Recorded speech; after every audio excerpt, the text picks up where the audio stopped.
Dumalamba here, so it's analysis of sorts. Part two of xenophobia. South Africans push back against the propaganda machine. This is part two. And let's look at it, guys. Everybody, Nigeria is leading the campaign to try to call South Africans xenophobic. Anybody with half a brain knows that South Africans are not xenophobic. And that the real issue here is it's not anything to do with South Africans being xenophobic, like the narrative they want you to believe. The issue at hand is that there is an illegal immigration crisis that is being powered and pushed and sponsored by the global elites who have a dream to create the new world order at our expense by disenfranchising native populations. And so we're going to continue to look at these narratives and expose them because the media has been on a smear campaign against South Africa, calling South Africans all sorts of names under the sun, saying that we are Afrophobic, we hate foreigners, blah, blah, blah, blah, blah, saying that we're scared of white people. It's crazy. They can't even keep their narratives consistent because on one end, they will say that we're scared of white people, and the same media will also say that there is a white genocide. So which one is it? Are we scared of white people or are we killing them? Apparently, we're killing everyone. We're killing foreigners, we're killing white people, we're killing, there's a femicide, genocide, xenophobic killings. But the stats don't back this up. Most number of killings in South Africa, most number of people killed in South Africa are Black South African men by a landslide, by a huge margin. It's not even close. So to make this assertion that any other group of individuals is being targeted and murdered outside of Black South African men is already a lie because those are the people that are being affected the most by South African crime. But the globalists have been trying to come up with a lie that they can use to villainize South Africa to the whole world. And it seems that they've found their lie, that the xenophobic killings and targeted. I mean, people are protesting, and you'll see a headline saying the protests are xenophobic attacks. A protest in a democratic country, a perfectly legal protest in a democratic country, is being pushed by the media as a xenophobic attack.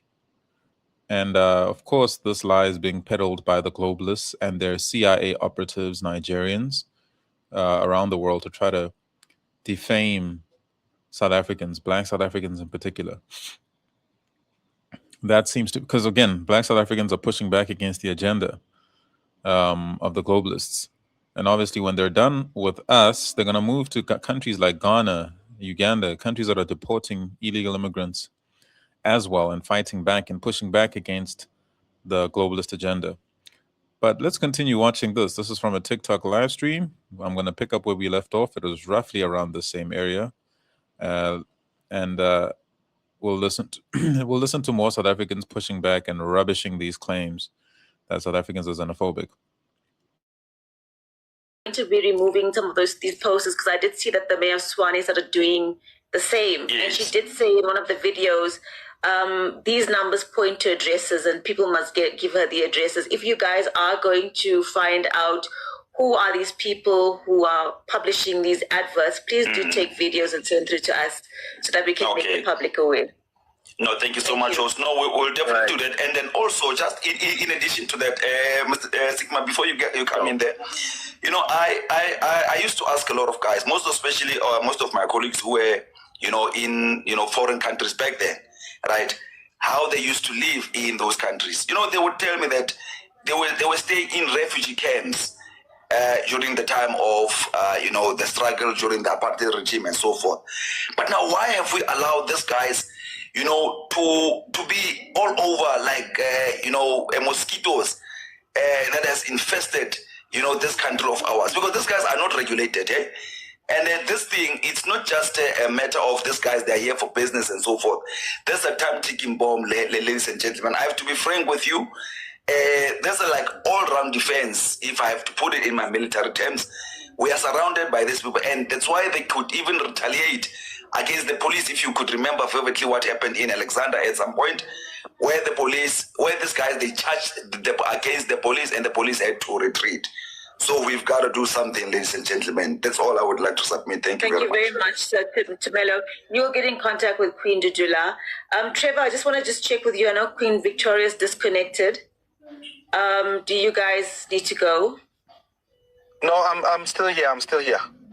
All right. Okay. Thank you very much, Sir Tumelo. Sigma. Thank you so much, host. Thank you, ma'am. You're welcome. Thank you. So, Dudula Queen is correct. You obviously can't reason with these people, right? You are talking to people who think being black is a qualification to enter and stay in a country illegally. There's no reasoning with these people. I mean, there was a video, and quite a number of videos actually, of Nigerians, maybe you saw them, host, saying that when they came to South Africa, the biggest culture shock for them was that people stand in a queue and wait their turn. So even basic decorum and conducting yourself like a civilized human being is out of grasp for these people. This is why people like Stana here are all over social media following South Africans around to banter, because you can't reason with them. Now, I want to say to Ghanaians, look, I understand you are emotional and you've been fed a lot of random fake clips on the internet posted by other beta kwerekweres, who are trying to stay in South Africa. But you are losing it. And I see your threads. You say you're going to cut ties with South Africa. And I want to tell you that you are not in a position to retaliate to South Africa, unfortunately for you. You are small, Ghana. You are small. And, you're just an egg republic. I mean, if you look at our trade portfolio with Ghana, it's very small. South Africa would barely feel it if you actually cut ties. You obviously can't, because it's not even up to you. I do not condone any insult or slander towards Ghanaians. I don't agree with this, and I condemn it. Ghanaians have always shown solidarity to us. And some of them fell for the media propaganda. It was everywhere, and obviously Nigerians were putting a lot of pressure on them. We've moved on from that stuff, guys. Right? We've moved on. If you go to TikTok Live and listen to a lot of the conversations that are taking place right now, you realize how intelligent South Africans and Ghanaians are, that they're able to sit down and iron out their differences and what they had a problem with, and just critically evaluate the whole situation. A lot of Ghanaians have come out to acknowledge the fact that Emmanuel Asamoah was illegally in the country. And again, our immigration laws do not allow people to participate or to start businesses like hair salons, barbershops, etc. It's illegal. It is illegal if you're not a South African citizen to be running one of those businesses. You have to have an investment of 5 million to run a business, and it cannot be anything within the informal sector like selling vegetables, hair salons, beauty shops, nail salons, etc., etc. Those are low-skilled jobs. You must bring scarce skills into South Africa if you're interested in growing the economy, which is weird, because why aren't you growing the economy of your own country? We don't need assistance growing our economy. We can do it ourselves. You guys are just coming here to be exploited as cheap labor to keep apartheid alive. You are the people keeping it going. Guys, this illegal immigration crisis is taking place all over the world, and capitalists and big business are the ones that benefit from it, not the citizens, right? So the insults towards Ghana, I do not condone those. It's not necessary. I think we've moved past that 1 or 2 weeks of intense pain when all the propaganda was being pushed and South Africans were defensive and felt like they had to defend themselves against all the wild allegations that were being made about us and our people. Right? But the truth of the matter is South Africa does not need Ghana more than Ghana needs South Africa. That is a fact in terms of trade. We have a much larger and more diversified economy, which is why we trade with a lot of countries, Europe, China, the United States. So you are not in a position to retaliate. I'm sorry to tell you this. I also want to say, host, to all of these foreigners, because we know that a lot of them are not even in their countries. Even the one that is up here as we speak is not in his country. You know, immigration is a privilege. It's not an entitlement. No country owes you. Okay, no country owes you. They don't understand this. And your responsibility as a migrant in a foreign country is to integrate and respect the laws of the country. Not to be constantly on social media provoking them. And I've been asking them this because they've been doing this for a very long time. They've been constantly provoking South Africans and disrespecting them all over social media. What did you think the end result will be? I mean, I'm shocked that they are now up here crying, you know. And here's the truth of the matter. South Africa is in an abusive relationship with the continent of Africa. That is the truth. Because we are being told that being black, you know, they think that being black grants you immunity from accountability. And they think that being black absolves them of the responsibility of being a proper and respectful visitors. So they believe South Africans don't have a right to determine their own fate and choose who they want in their country, which is ridiculous. I've been telling some of my commanders that, if Zimbabwe or Nigerians decided that they only want to integrate with the Japanese in their country, you'll never see South Africans all over the internet barking at them, trying to control them and trying to shame them and telling them how they should run their affairs. We don't care. It's your decision. But we don't see that energy from the Africans.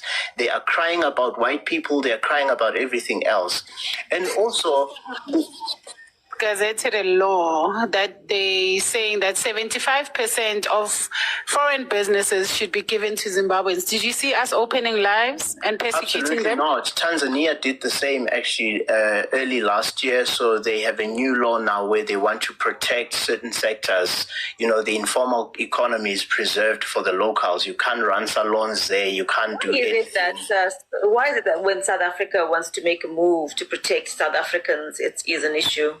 But this is exactly the issue that we're speaking about, hosts. They think that they feel more entitled to South Africa than any other African country, And this expectation that we should appeal to our legal system to apprehend these illegal aliens is ridiculous, because if the law was effective, we wouldn't have illegals in the first place. That's why I'm saying you can't reason with these people. And with that being said, it's not that we hate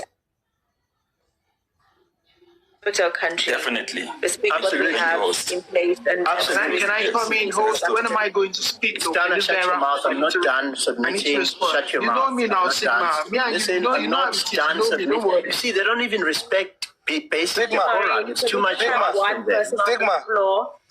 Sorry. Sorry,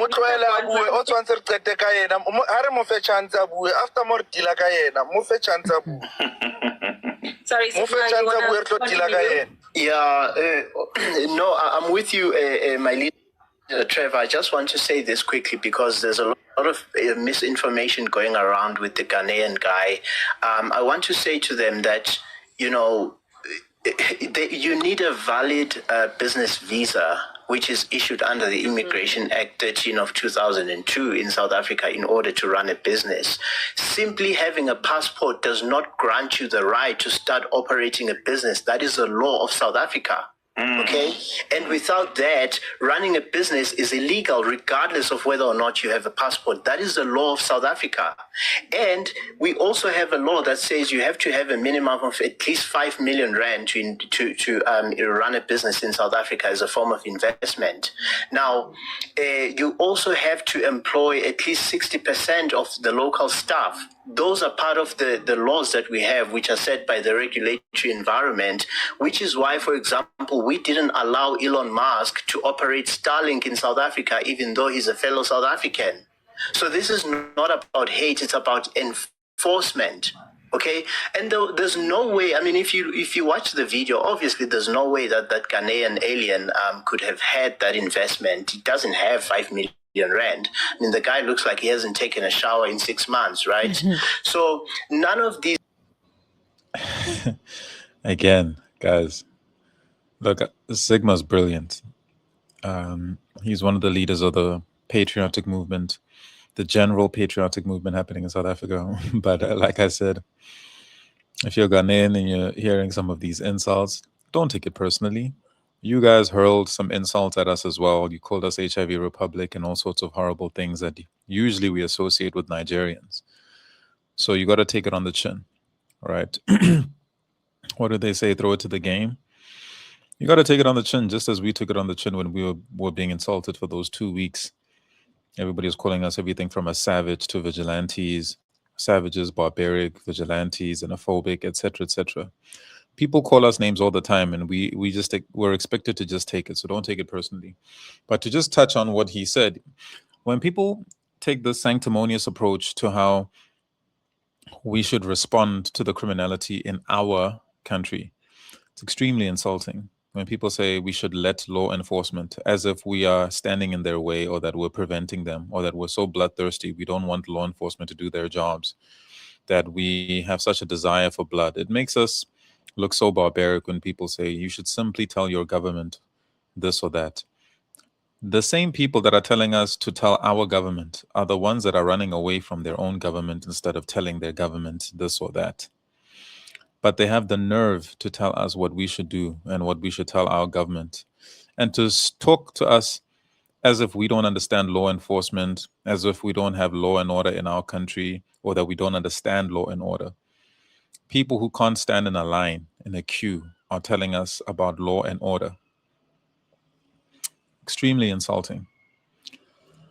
And Sigma made a brilliant point.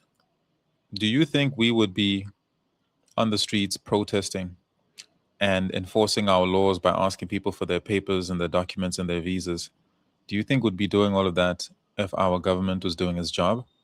In fact, Sigma put it more brilliantly. He said, do you think would have this problem, or do you think law enforcement is working in the country if we have illegals that have entered into the country? If law enforcement was working, we wouldn't have illegals in the country. And furthermore, like one of the other points he made, where he said that Nigerians seem to think that your skin color is your visa. The fact that you're a black person. These Nigerians are disgusting. They're so manipulative. I mean, these people, they will stop at nothing. They will go through all lengths to deceive and manipulate and lie and abuse you and feel nothing for it. Then turn around after you've shown them mercy and grace and given them an opportunity to live in your country. They'll turn around and call you lazy. This is a mental disorder. Africans are in their countries, and that's part of the problem. And if you ran away from your country and you couldn't confront the despotic leaders that are oppressing you in your country, you are not in a position to lecture South Africans about how they should conduct their affairs. You haven't earned that privilege, you know. And lastly, host, I just want to say this quickly, because this is a talking point we hear a lot from these aliens. You know, they like to downplay the achievements of black, colored, and Indian South Africans because they suffer from inferiority complex. They believe a black man is not capable of building their countries. So their go-to talking point is white people, because they have internalized sense of inferiority complex, which is why they are dying in the Mediterranean Sea, trying to cross over to Europe in those little boats in order to be in proximity. We are told that whites run our economy. They are disregarding all of these great achievements, great universities that are globally ranked, by the way, that they are trying to enroll themselves into, the best healthcare system on the continent, that they're crying for. But the same whites that are supposedly oppressing us are actually crying and appealing, trying to lobby the Trump presidency to help them because they claim to be oppressed in South Africa. So these Africans truly have a low IQ, and I've heard just about enough of it. So then the ultimate question, host, is if South Africa is such a hostile nation to immigrants, that is so dangerous to foreigners because they like to Google our random crime stats, even though they add to those stats, why the hell are they on social media crying to live in such a country? Make it make sense. You know, I think the only logical they want to be like Bushiri. Sorry, Sigma. They want to be like Bushiri because he got scot-free. We don't know how he left this country. And he's still quiet. There was a thing of him being extradited back into the country and still pending. So they think this is South Africa as a Canaan, a land of milk and honey. That's why they want to come in here and do as they please. Thank you very much. Sorry for my interjection there. No. It's not that only, Dumelo. Look, I always like to break things down using simple logic, and I have to also reduce my vocabulary when I speak to these Africans. If you look at every object around you right now, it has a limit. Okay, everything has a limit. Everything around you has a limit. Your phone storage has a limit. If you overload it with apps, it's going to be slow and it will eventually crash. The chair you're sitting on has a weight limit. If you inflate a balloon beyond its limit, it's not going to adapt. It's going to burst. If you get inside an elevator, you'll see that there's a limit of capacity, how many people it can hold. So why do people think a country does not have a limit? If a country like the United States of America with such wealth and resources, a GDP of $40 trillion is chasing illegals, how on earth is South Africa expected to house the whole continent? Make it make sense. Despite our youth unemployment that is so high, despite the shortage of resources and service delivery issues for the locals, what kind of expectation is this? So that is why, host, I'm saying we are in an abusive relationship with this useless continent. And South Africa is just trying to fix its country. I mean, that's all that we're doing. Can we move the mic? I'd like to move over to Stana. Oh, thank you very much. Before you move over to Stana, host, can I just quickly add on to what Sigma was saying? You've been talking Wait. I've just requested permission from host. Please just wait, Stana. Wait for your turn. Okay, I was just trying to add on what Sigma has just said now. Remember, when we're talking about, the weight and what, anything can take the capacity. If you remember vividly what the current premier of Limpopo, Popira Matoba, when she was still the MEC for Health in Limpopo, she made mention of that, and let's look at how she was lashed for, actually putting it out there that, the health system, it is so overwhelmed. And then we couldn't even take it anymore. So truth be told, what Mr. Sigma is saying is true, and there's no two ways about it, and we cannot even shy away from that. The truth shall set you free, and then everything that has to be, put on the table, let it be put out there so that everybody can know enough is enough. We can no longer shy away from these things, because we are already now overcrowded in this country, and the resources that is supposed to be sustaining us as the South Africans, we are running short of resources. Now our people are struggling, the youth is suffering, the youth is hooked on drugs, and there's no, plan as to how the youth can be assisted, to, turn away from all this drugs and, substance abuse. Thank you very much. Thank you very much, Stana. Over to you. All right. Thank you very much, host. First, I'd actually appreciate it. Host, there are people who are asking. They are asking to accept them. Thank you. There's Lesilo Rula there in the request. Don't worry. Just shut up. Just shut up. Can you please accept Lesilo Rula? It's got sort of a cartoon emoji. An assistant mode. She can actually handle the panel. Mute your mic, for God's sake. How do I TM you? Sorry, can I come in here, please? Sorry. How do I TM you, Dudula Queen? I ask that one person is on the panel. Dudula Queen, how do I TM you there? Because it becomes... No, don't worry. We'll speak about that later. I'm simply asking that can you please accept an account called Lisilo Rula? Lisilo.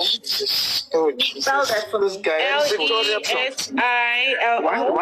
Why are these guys just acting out of order, for God's sake? Let's make it As in Lesilo. Lesilo. Don't worry. Lucilo, can you please send an invite so I can accept you? Because I can't find you on the invites.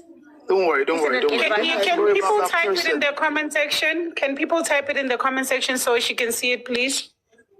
Can you just type the name for her and then she can see it in the comment section? Host, why are you giving these people that freedom to? Oh, and apparently Victoria is also in the request group lineup. She's asking you to bring her up, Victoria. Why do you want to be an assistant moderator? Could you mute your mic? Let me speak, for God's sake. And host in a way. You're not gonna stop. You're not gonna talk anything sensible. And South Africans, you can listen to him, but don't hear him. He's a Nigerian. You can listen to him, but don't hear him. He's a Nigerian. He comes from a shithole. Great Nigerian youths. Don't worry. Greatest of the greatest of the greatest.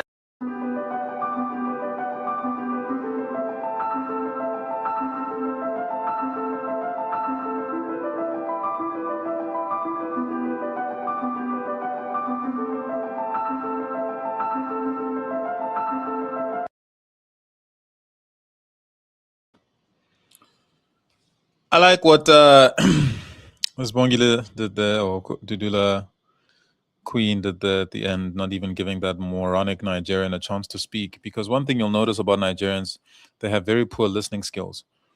Or they're so into witchcraft and deception that they never respond to the actual argument you're making. They've got these pre-arguments that they've written or that they've got in their heads.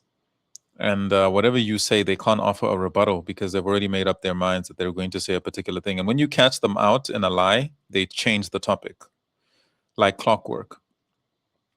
They will just ignore everything you said if they can't push back, or they'll run away.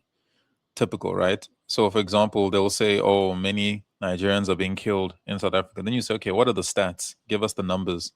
Give us the names of the people who were killed, and give us the people who killed them, because it has to be South Africans who killed them. And then you have to prove to us that it was a xenophobic killing.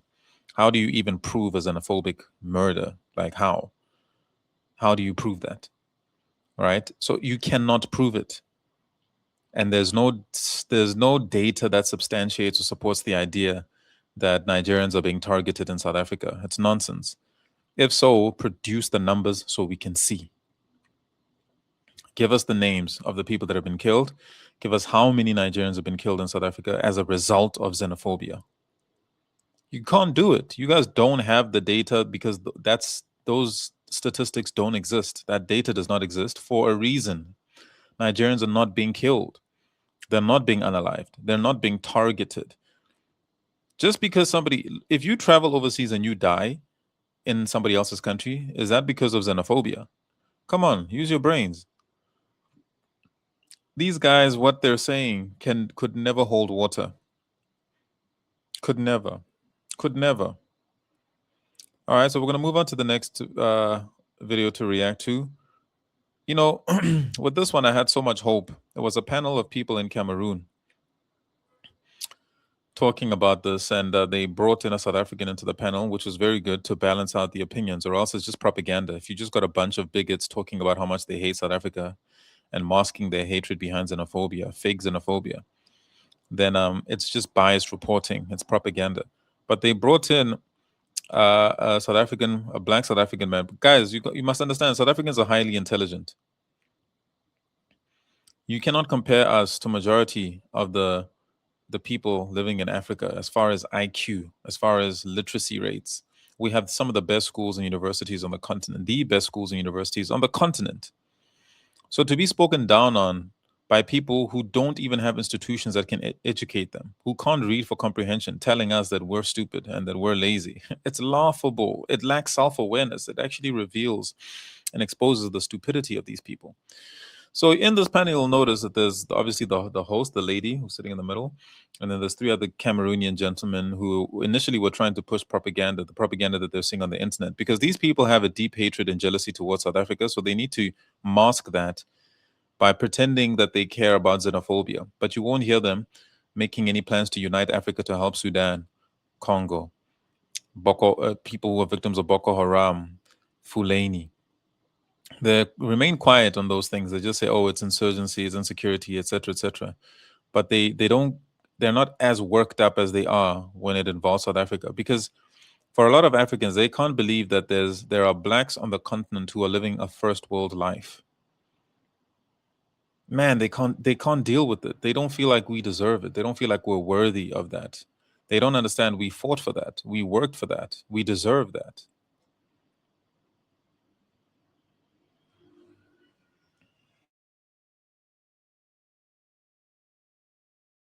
It's not a duty of a civil South African. Right. It's the government to structure the nation. So the government has failed. What do you expect them to do? It's not a Nigerian's problem. That's so why. If now, for example, that's what they are saying. Go fix one thing.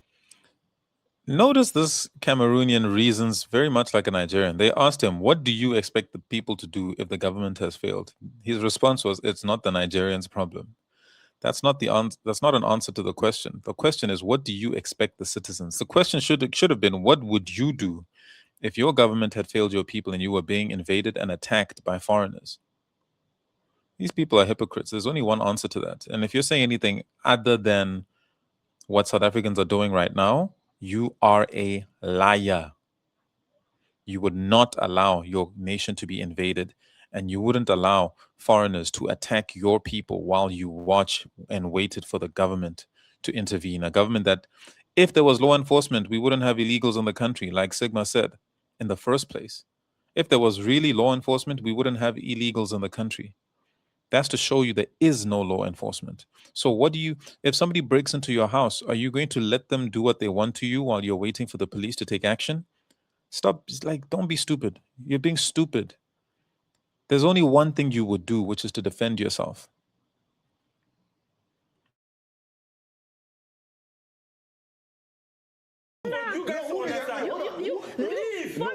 Foreigner. Who is to make a foreigner leave a country? Is it a citizen or a government? The government not the Please, hold on. The government not the one. No. If the government is not working, it's not the foreigner's problem. This is what I'm trying to make you know. This is politics. If the government is not working, it's not the foreigner's problem. Okay. It's not even the citizen's problem. It's the government problem. We know. We understand. And now, if somebody has to hold somebody responsible, let South Africans hold their government responsible for not working. They don't hold it's not foreigners' problem. Okay, very well.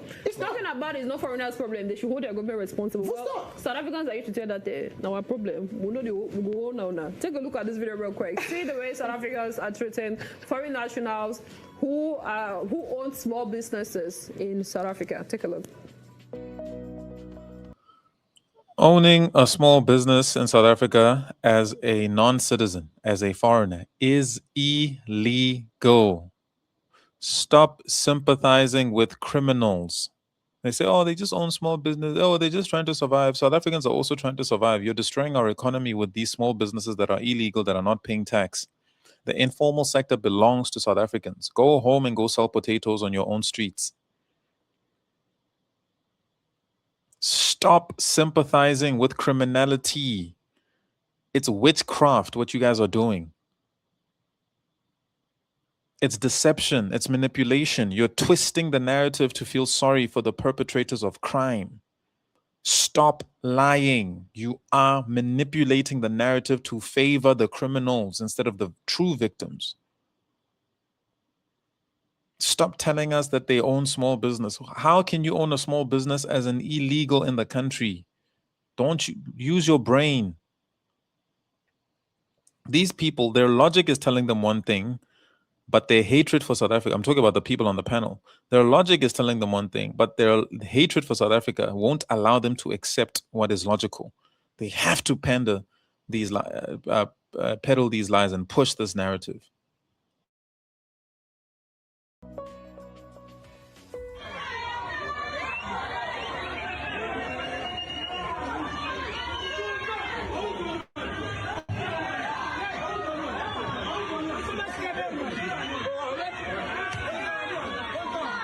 Oh,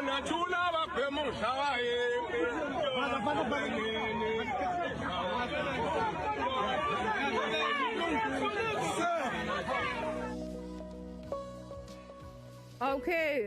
For context, before they start lying to you, the person who was being beaten up is a South African who picked someone's pocket at the protest, and South Africans gave him a taste of mob justice. You don't come to our protest to come and rob and steal people who are fighting for the country. A South African man did that, and he got his ass handed to him, got the shit beaten out of him, as he should. Now, these uncivilized creatures from Africa are going to tell us, why didn't you involve law enforcement? Hey, you guys have Fulani, you got Boko Haram massacring entire villages. Why don't you go ask law enforcement to go deal with that? Go tell your law enforcement to deal with that. You're genociding people. You're selling them into slavery, and you're telling us about authorities. You don't even have authorities in your country. Hey, but these people are crazy. I'm telling you.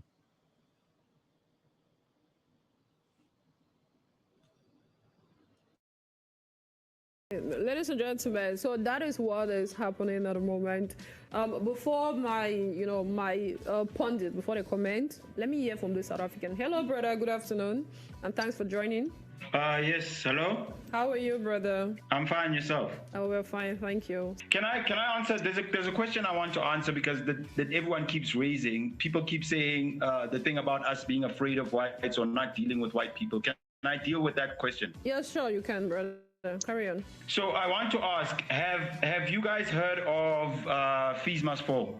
No, we've not. Just tell us. So there's Fees Must Fall, there's Roads Must Fall, and then we have the triple BEE, and then we also had the shutdown, the looting when the former President Zuma was locked up. That was 4 times that the country shut down, and we made it clear that we were fighting white monopoly at the time. With Fees Must Fall, there were slogans where they made it clear that we want the fees to drop and then we're coming for the land. With Roads Must Fall, we were bringing down colonial statues, all colonial statues in the country, starting with Cecil John Rhodes. And then with the Zuma thing, the people believe that Jacob Zuma, the former president, was a revolutionary, and so they shut the whole country down when he went to jail. And then with the triple BEE thing, Elon Musk tried to bring Starlink to South Africa, but he refused to comply with the laws of South Africa, which means that you are supposed to have a black business partner if you want to have any kind of business in the country. And so the country said no. If he doesn't comply with that, then he cannot do business in the country. That's why he started this whole rumor about the G site the fake G site that's going on, which is not going on.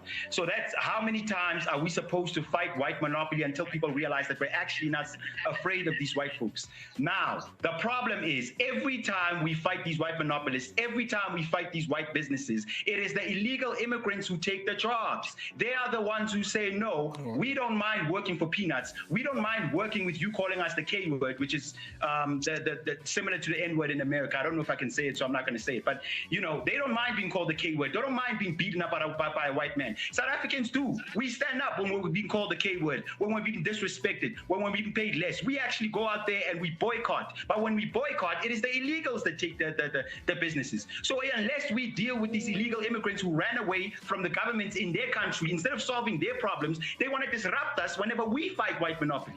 So this idea that South Africans are scared of whites and we don't fight white monopoly is garbage. It's the biggest load of rubbish I've ever heard in my life, and it has been proven over and over again. When we do fight white monopoly, nobody says anything, nobody flinches. But whenever we deal with illegal immigrants who disrupt us, whenever we fight white monopoly, then all of a sudden we're these xenophobic people. And again, one of the other South Africans mentioned that there are other African nationals that we don't have a problem with. I recently went to Lesotho because my grandmother on my mother's side is from Lesotho, so I have family there. I went to Lesotho. One of my cousins, Lesotho cousins, said to me that he wants to come to South Africa and get himself a wife. I told him, yeah, you can totally come through and get you. It didn't even occur to me that I'm speaking to a foreigner and telling him that it's okay to come here and find himself a wife. Because South Africans consider Sotho people, Namibian people, Tswana people, and Swati people, they consider them South Africans, not because they are neighbors. Zimbabweans are neighbors too. We don't consider them South Africans. So are Mozambicans. We don't consider them South Africans. Why? Because of their behavior, because of how they behave. If you behave like us, we consider you one of us. We said the same thing to Kenyans. We said, look online how South Africans and Kenyans interact with each other. We call each other cousins. We celebrate each other and all those things. When you come to our country and you behave, South Africans don't even mind if you're illegal. Now, I'm against all illegal immigrants, whether they're from Lesotho, Namibia. I'm against all illegal immigration. I feel like a country should be sovereign, and a country people should abide by the law when they come here. But I'm talking about the average South Africans. You know how many people from Swaziland, how many people from Namibia? I have friends from Namibia. They are here as South Africans. They are treated as South Africans by South Africans. Whenever they go online and we have debates about illegal immigrants, they talk like South Africans and they're not told to go back home. I told South Africans that I have a grandmother who's from Lesotho. Not a single one of them said that I'm half Kwerekwere or I'm half foreigner. But if I said that my grandmother was from Nigeria, that'd be a whole different story. It's because of the behavior, not because they are foreigners, because we do have people from other countries that we've integrated with, and we don't even see the difference between them and us because they behave like South Africans and they respect people as South Africans. Now, somebody said something about South Africans go overseas. Well, when we go overseas, we go there legally. We abide by the law, and we don't go there to sell children. And that's another thing. Before I continue with that, that's another thing.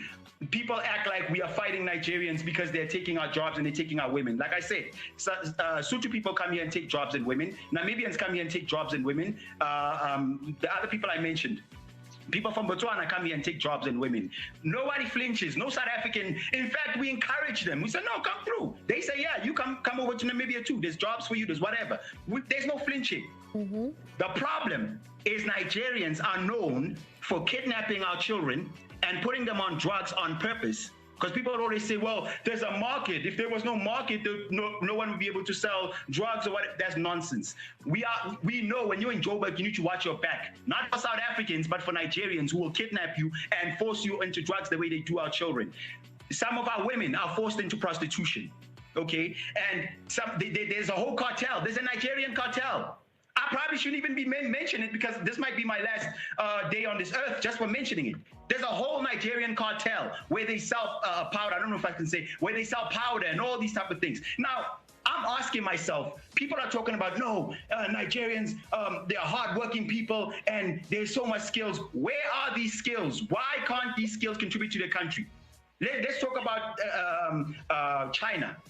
When they invested in human capital, which is the skills that can make you money, when they invested in human capital, the economy improved.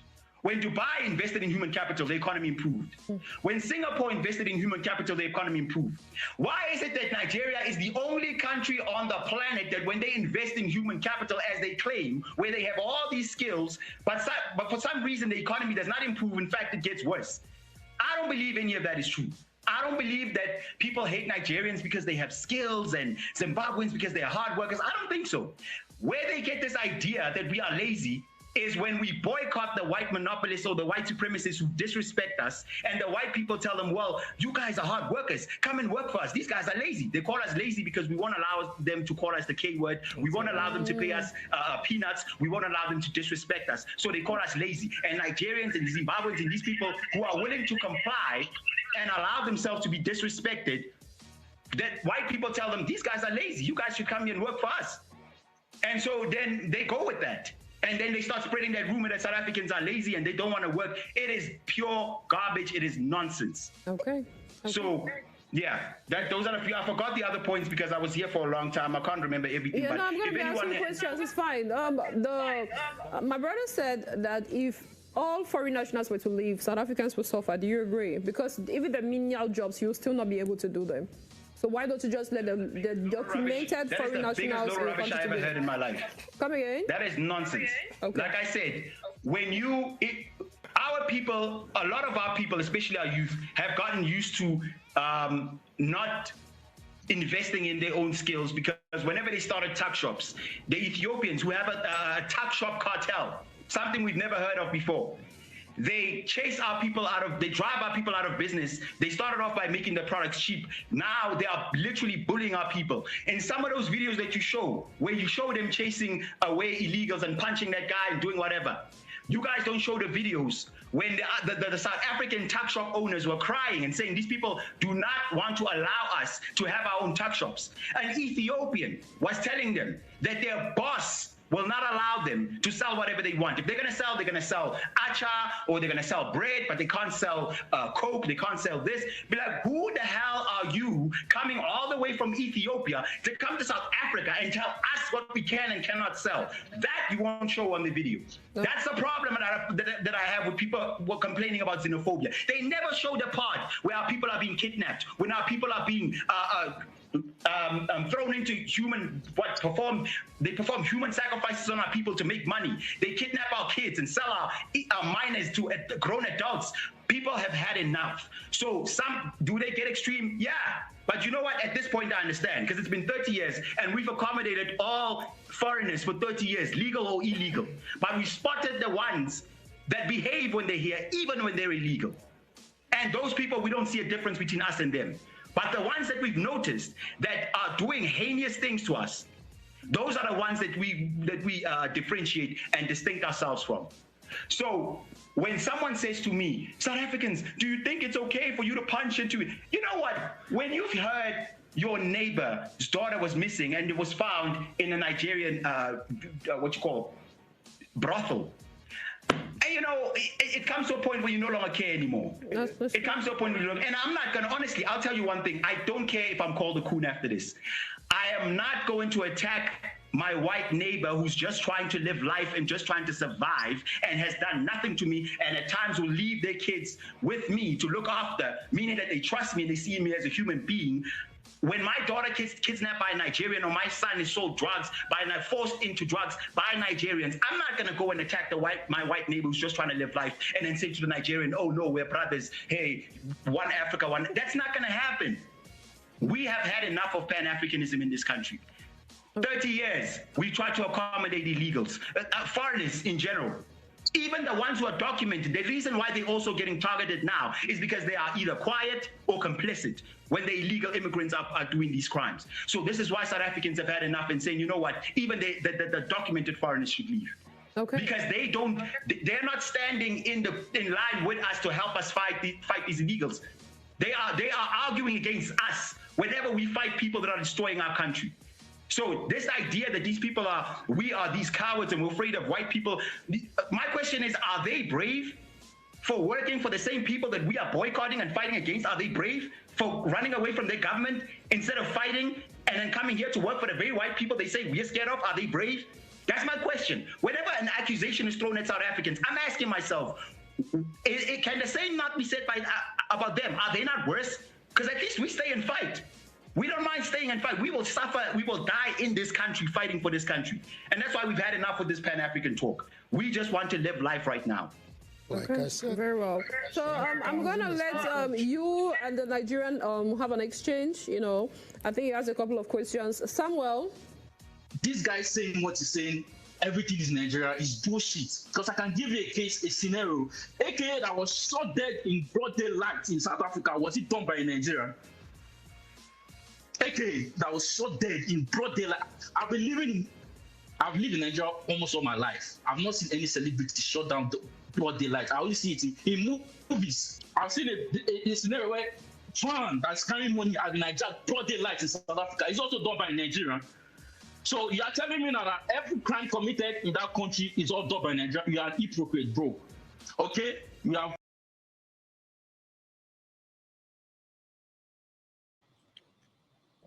The South African spoke for a good part of 15 minutes. Where in his argument did he mention that all crime is committed by Nigerians? Oh, dude, that's why I'm convinced that these Africans are just making content at this point. The South African spoke for 15 minutes, highlighting several points. And then the Nigerian's response is AKA was murdered by a South African. So it's not all Nigerians that commit crime. This is the rebuttal, guys. This is how stupid these people are. Where did the South Africans say all crimes are committed by Nigerians? And even if South Africans commit crime, South Africans are doing crime in their own country. They're not bothering anyone. Why would you then come and add to the crime in South Africa? I mean, are these guys? It's actually it's demoralizing to deal with such stupid people over such a serious matter. This matter is very serious. And then you get stupid Nigerians that reason like this and say, oh, is it all of us? Is it all? Nobody said it was. And that's beside the point. Nobody is trying to even argue whether it's all or not. That's a stupid argument to make. Humans make generalizations. It's part of our existence. That's what we do. If you have a big enough sample size, you can make conclusions based on that sample to say, all right, this tells us that majority of people are doing this. Our prisons are filled with Nigerians, and any prison you go to anywhere in the world, in any country in the world, you will find a Nigerian. They have an abnormal rate at which they commit criminality, not just in their country, but in other people's countries. That's where the problem lies. Which country wants to import criminals? So when we say law enforcement is broken and we're pushing back against it, this is what we mean. Somebody breaks into your house, you can't just go and try to look for the security guards. You must address the immediate threat to your life that's facing you inside that house first. In fact, if the security guard doesn't want you to ever deal with him because he knows that what he's doing is wrong, he's going to keep bringing immigrants into the country to force you to deal with them. I hope you can catch that metaphor and what it means. That guy that is called Carl is you are a hypocrite. So and I didn't want to talk to him honestly because what I'm seeing here is a total trait of a South African who is known for attacking fellow Africans online and always want to blame someone for their failure and for their misfortune. I didn't have anything to say with you. I don't even talk to you, bro, because you sounded like those guys I see in South Africa punch. So what you're trying to tell me now is beating people. What is different between you and the kidnap and Nigeria that you claim that are kidnapping you? In Nigeria also, we also go outside, we protest with our government. We protest and against bad governance and against this and against that. We are foreigners also working in Nigeria from other countries. They do all these things. Some of them even live in the villages, in the rural areas in Nigeria. They do all these menial jobs also. All right, we have every right to also say that okay, if you are Ghanaian, this, go back to your country. But we will not do that. Face your government. You want to protest and match your government and let them do the needs. And even if you want to chase people out, let your government do it the proper way. Let your government do it the proper way. I will not stand there and watch you beat someone in broad daylight with all kinds of objects that even people used to kill people, and you just want me to just support it on that. No. If you want to send people, I'm not against you sending anyone out of your country. It is your country, yes. You can do whatever you want, but do it the right way. And you saying that every evil that is being done in your country is being done by Nigeria, bro, is a lie. I put it to you, it is a very big fat lie. And whatever you want to say from after I finish talking, I don't want to respond to you because there's nothing I'll say that will change your mind. Your mind is fixed, and there's nothing I'll say that will change your mind. So whatever I want to say after this, please don't. I'm not ready to respond to whatever he's going to say because he's just acting like a typical South Africa I see on the streets, blowing people, beating people as if they're kidnappers. So I don't have anything to say. I just want to say that guy, you are bitter, bro. You're not supposed to be. You're not supposed to be an African. Okay, well, let's wait if our that's what I have to say.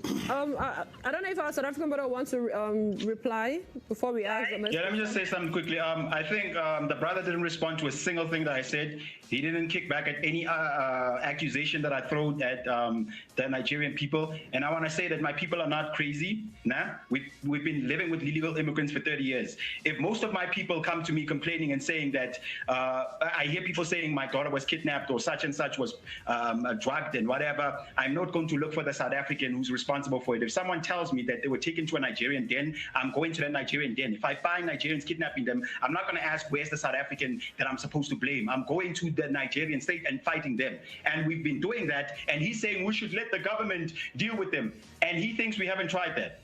30 years we've been waiting for the government to do something. Now that we'll finally do something, why don't you wait for the government? The government prefers them.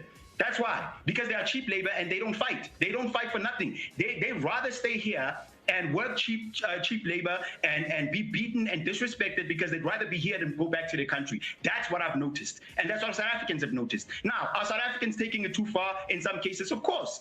Is it justified? Maybe not. But is it understandable? Yeah, I understand. You know, it comes to a point where you can no longer beg the government to help you. You can no longer beg anyone to else. We have to take matters into our own hands. And I've always said that the people must govern this country. We must decide how this country is going to run because the government is failed to help.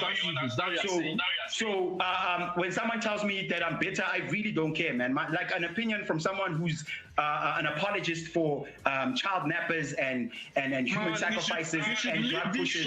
If you're an apologist for that, then just, bro, I don't want to. I don't care about your opinion. I don't care because I just gave you.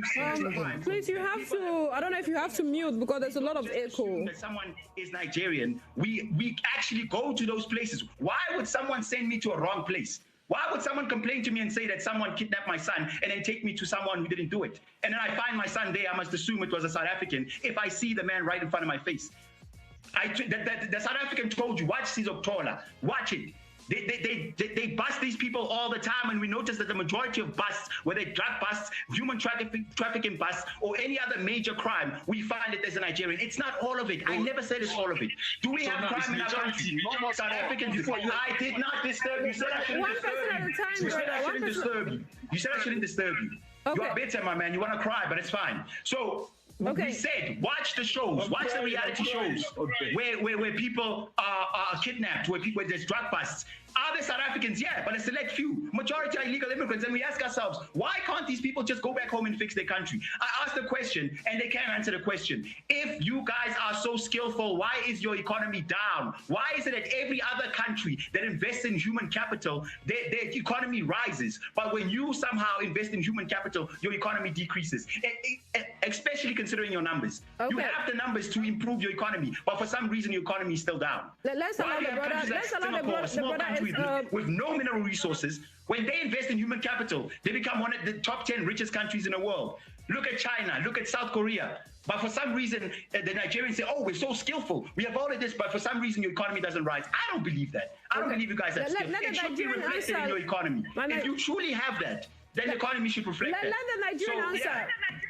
The brothers are angry, it's okay. Someone have asked you a question. Let's hear you.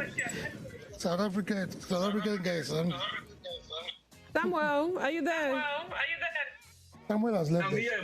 Yeah, I mean, he asked you a question. If you say that you Nigerians are skillful, you're smart, you're talented, why are you not developing your country? You want to answer that?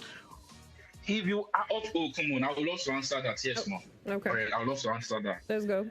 See, Nigerians, you are skillful. Yeah, all what you said is true. Why are we not going to develop our country? I also answered that. Okay. On that failure, right? We will take. See, there's something about Nigeria I don't know. We will not hide from the truth. All right. Anywhere we fail, we go on now. Just say yes, we fail. All right. Yes, we get all these things, but our country is not developed the way we want it. That is where we failed. Yes. Do you want to make it better? Yes. That's why we are clamoring for Obi and Kanko in Nigeria at the next election. Yes, we'll go on now. But you will not say a Nigerian man go on the street and attack a fellow African, no matter the situation it may be. We've seen Chinese, we've seen white people being caught with drugs in Nigeria, but they follow the due process. Okay, we've seen people from Ghana being caught with crimes, but they follow the initial process. That's my problem here.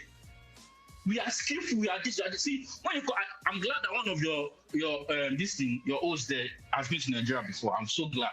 When you come to Nigeria, right, you will know that Nigeria we tried more on privatization. Let me put it that way. Even skill wise. When I mean privatization, we mean that okay, whatever you see in Nigeria today, all right, that is blooming. Be it from the music, be it from the movies, be it from tech, whatever, right, has little or no support of the government. All right? Little or no support of the government. We are not crybabies like this South African guy. We have little or no support of the government. We grind and hustle. We know that, see, if you not grind there, nobody's going to save your house, bro. All right? So if you are saying that you are being skillful, you are being skillful will not show on a global, on a national scale, but it will show on selected selected section in the economy, which is what you are seeing in the economy, in the entertainment section, and in other one or two fashion and the rest. That's where you are seeing it. Because when you're in a country that your government is not really supportive of you, it's not supposed to cut across all sections. All right. So that is why you might not be able to see it in a national hotcake, but you're going to see it in a few unselected section in the country. Okay. But give or take, we are still succeeding. Okay.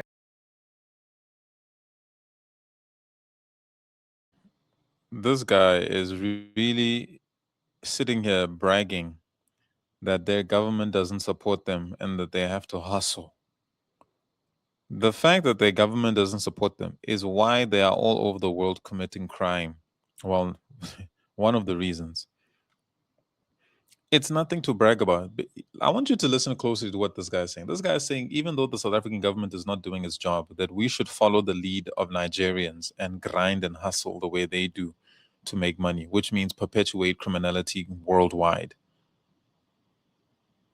He sees this as a badge of honor that his government is failing him and that in spite of that, they're still making it. No, your people are faced with multidimensional poverty. You have to sort the governmental issue out. You must challenge your government to save your nation. The fact that one or two people made it out because they're selling drugs or through music is not a test. It's not the badge of honor that you think it is. Guys, Nigerians, they are so behind in their thinking. They're so primitive. They're so feral in their thinking. They don't have the necessary sophistication to be a part of the modern world. This is why they run to countries with already established systems, because they can't build them. Their brains don't work like that. They don't have capacity. Look at this guy's ugly face. Does this guy look like an intelligent person to you? You know, Ace on TikTok talks about how you can tell that a person is a Nigerian because their face shows that they're mentally deformed. Look at this guy's face. You can tell that he's mentally deformed. He's not all the way there. The lights are on, but no one's home. Look at him. Look. I'm not making this up. Look at his face. Does this look like a guy that has any type of deep cognitive ability? Does this guy look like he could tell you something about geopolitics or even politics? The guy's talking about grind and hustle. You listen to the way Nigerians speak. The fact that they can't master, they have no mastery over any language. These guys have to go to the UK and America to go learn how to speak English properly. And even then,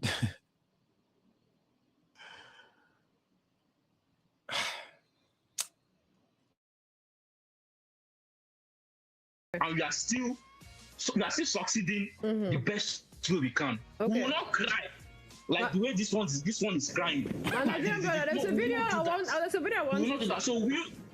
there's a video I want you guys. I want you to. He's bragging like, yo, South Africans are crying that their government isn't doing this and that. And basically his argument is that as Nigerians, they have a government that's ineffective. No, bro, in South Africa, we make our government work for us because we pay taxes. We make them do their jobs. You run away and grind and hustle while Tinubu and his officials enjoy your money, enjoy selling the country while you guys run away. Because you are individualistic in your thinking. You're focused on how you can make it on your own, whereas South Africans are focused on how we can better the government, the state, so that everybody can benefit. That's the difference. Don't ever compare yourselves to South Africans. You're too primitive. You're not even in this generation. You're not in this age. You guys are still in the Stone Age. To take a look, and as well as my audience, South Africans are not South Africans are not the first to complain about the illegal activities of Nigerians. Once upon a time, even Ghanaians did the same thing. Let's take a look at this couple of videos from Ghana.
Children cannot go out and buy something and come back. You cannot go night and go and buy your Indomie. You and I cannot go work at night and come home peacefully. Look at what they did to our mother in Nigeria. High Commission. Ghana High Commission in Nigeria. High Commission in Nigeria. From his camp. They kill her. Why Nigerians? Are you the only people in Ghana? Okay, like I was saying, my brother from South Africa, I understand your pain a whole lot. I do.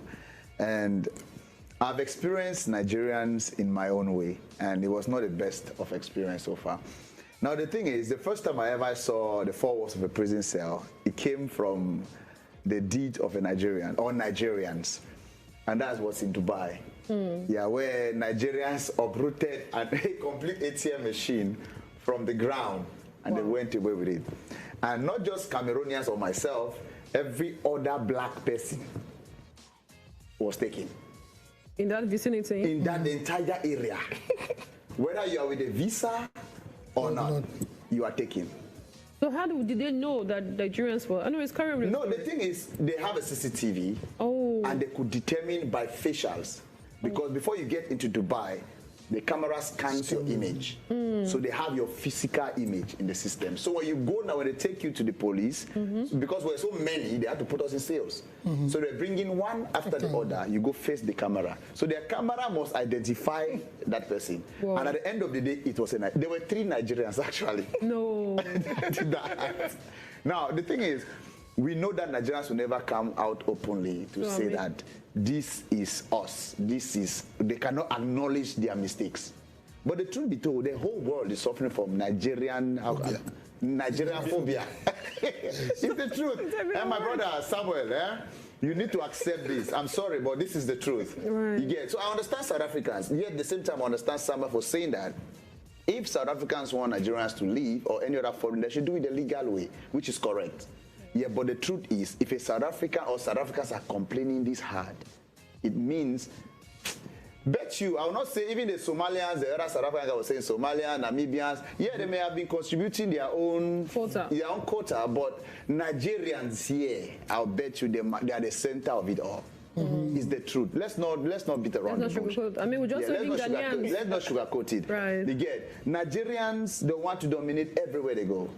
Whether it's their land or it's not their land, they want to take control. They want to make the people in front. They want to know that a Nigerian is here. Truth be told, go check across, except the country, I've forgotten the name, which is almost submerging into water, which is just a stretch all through, that the prison is open. You get? I believe every prison cell in this world has a Nigerian. I believe it. Yeah, it's on record. Every prison cell in this world. This dude is like a flip-flopper. He just related a story of how because of a Nigerian, he got into trouble in Dubai or something like that when he was innocent. But he flip-flops between this and agreeing with the South African, but then also excusing Nigerian criminality and then also blaming South Africans for the way that they're responding, which again, I said in my last video, if your country is not a destination, if people aren't flocking into your country seeking greener pastures, you are not qualified to comment on the immigration crisis. You come from a country where people run away, or that people run away from. We, people like myself, come from countries that are destinations. You're not in the same lane as us. You can't tell us how we should respond because you've never faced a crisis like, those Nigerians like, oh, we have foreigners too. No, bro, I cannot tell Cristiano Ronaldo about money. You understand? I can't preach to him about money. There's lanes, bro. There's levels. Know your level, find your lane. It's as simple as that. This dude is confused. His logic is telling him that South Africans are right, but his hatred for South Africans and jealousy towards South Africans makes him want to argue as if, oh, but there's a better way for South Africans to do things. He agrees, but he doesn't agree at the same time. And I'm saying this in light of the fact that I've watched another video that this channel made with this particular gentleman where he was saying what South Africans are doing, there's no excuse, it's xenophobia, blah, blah, blah, blah. Totally out of his mind. The same guy that's talking like this. World has a Nigerian. Right in Panama.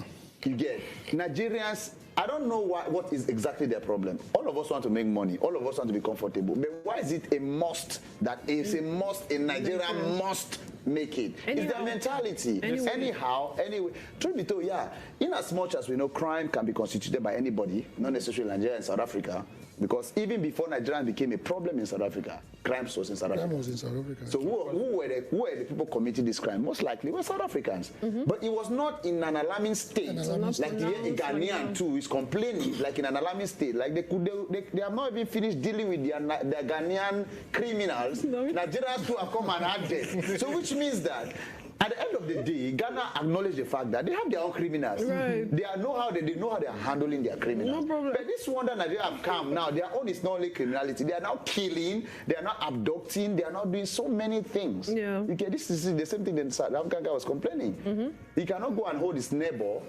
who kept his child in his care because they never trust him. But certainly, if the child goes missing, they'll go check in Nigeria because they don't trust the Nigerian. You get it's their lifestyle. Okay. If Nigerians were not there, they'll still do drugs in South Africa. Right. Yes. But South Africans, what I understand from our brother from South Africa is that he wants to know that if a South Africa is doing this thing, the South Africa is responsible for it. Right. You get So if tomorrow, let's say Nigerians are not there or foreigners are not there, crimes or drugs is it peddling in South Africa, it means that it's a South African who is doing it. That South Africa will be held responsible. Right. You get But not that the South Africa are trying to be South African. We should be community people. We can welcome other people to join us to be community people. And then all of a sudden, this canker comes. I want to not just take like you want to convert the entire community to your style. Sorry, it doesn't make sense. We get this is where the South African guy is complaining. Right.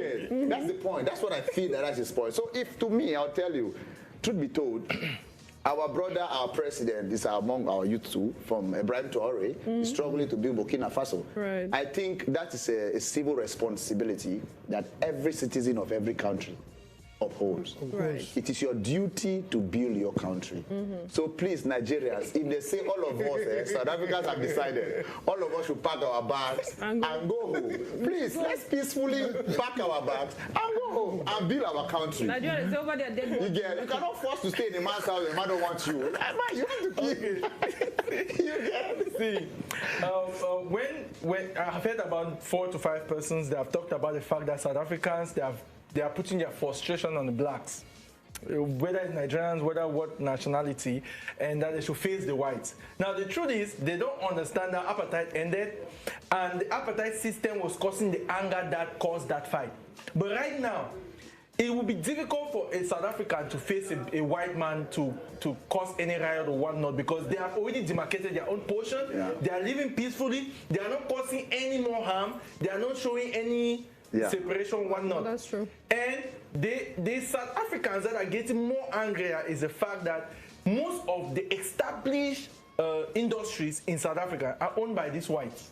Okay. Now, I said I will base my fact today on the fact that if you come and diminish my returns because of your cheap labor, it's enough to destroy an entire country.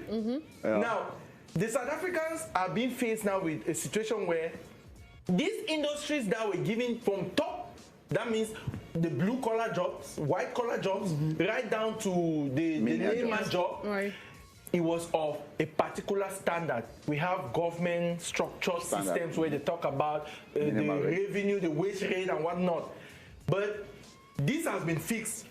Then you guys come in and you destabilize it because every employer wants cheap labor.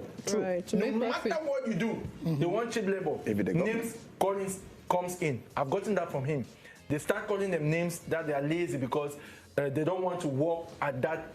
They don't want to pay them the minimum wage. They want cheap labor, so they antagonize the guys by calling for the cheap labor, which are always given by foreigners. Like I gave our example, it was the foreigners. I don't want to call. It was the IDPs that brought the cheap labor. So if that is happening in South Africa, no matter what the Nigerian guy says, don't just put emotions. Don't tell me that South Africans are in Nigeria, South Africans, Ghanaians are in Nigeria. We don't refuse.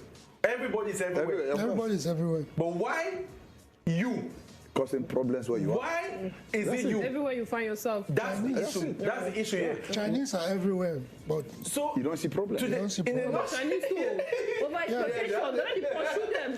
Chinese are never exaggerating. No, the thing is, the Chinese even people, the Chinese people are there, right? They are there, but the thing is, to me, what I understand is they will constitute their own problems because every human is tantamount that we constitute problems somehow.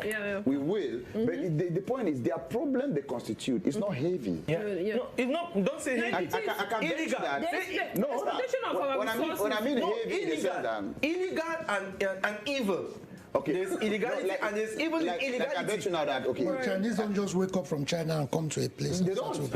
You get there's a whole lot of exchange. They pass through the government. There's a structure where they come in. Right. You get for example, when I was doing a research on environmental safety, I got to realize that Supermon is Lebanese management. It's a Lebanese management. Yeah, but that's affecting our society. It's affecting our economy. It's affecting the soil. It's affecting food production. What are you saying? What are you saying? Do you know that everything is not owned by us? That's what. No, hold on. I'm coming. So I'm just saying that in as much as we have this effect, you get, but somehow they're helping the economy. You get, they are helping the economy, but they are causing an environmental effect, which we can still deal with. You can manage. We can manage. But Nigeria but now the problem is Nigeria don't come to cause environmental effect and help the economy. They come to cause mental problem. You get environmental stress, even accommodation problem. They cause you everything that can make your life. You think you can kill yourself. You get that, my brother Samuel. I'm not here to sugarcoat it. We get. I'm not here to be emotional. I'm here to be very practical because these things are these are political, economic, and social things that we determine to make ourselves comfortable within a country. South Africans have every right. If they say everybody should go, they want to be their country, they want to face their government. Pack your bag and get out. So now that they don't want to go, no, if they don't want to go, now that's another problem. It's not for South Africans to take the laws into their hands because at the end of the day, the South Africans complain that they have been cohabiting with people for 30 years. They have not had issues. They have not had issues, but they've been channeling this thing to their government. You understand? But now the government is like it's being compromised. It's reluctant to do it. Yes, it's reluctant to do it, and the thing is always getting worse. It's not even getting better. About the political structure. You understand? So at the end of it, it's South African government. So how are they going to do? They will carry naturally for what town now? No. Because they have been protesting, just like what the other Nigerian guys said. That they go through the protest, but they don't tell people that you have to. It's the foreigners that are causing it. But the South Africans has understood their own structure. That the government has somehow failed them, and if they keep sitting silent and waiting for this government to act, it might never happen. It might never happen. No, but there's something South Africa learned. If I remember vividly, when apartheid was being protesting by South Africans, there was one speech Nelson Mandela made and talked about peaceful protest. You must not go with demolition or destruction of property and killing people. They have done that. They have been doing all these peaceful protests. There is no end to a peaceful protest. Because if you start with violence, violence will come to an end. But peaceful protest never ends. But if you start killing people today, there'll come a point you will not kill people. You stop. So why kill in the first place? Why did you stop? They have already passed their message. They have done the peaceful protest. Before they say it's undocumented immigrants, right? But now it's like everybody should just shift. Let them see where their lapses are. Everybody should shift. In that case, my brother from South Africa, I personally joined your movement. Let everybody just shift first. South African shift first. Let's identify all those loopholes. By I don't know, adoption or whatever means you can call the South African. If you are not a South African, Cameroonians, Nigerians, my brother, we should be packing already. So tomorrow the airport will be open, and all of us home.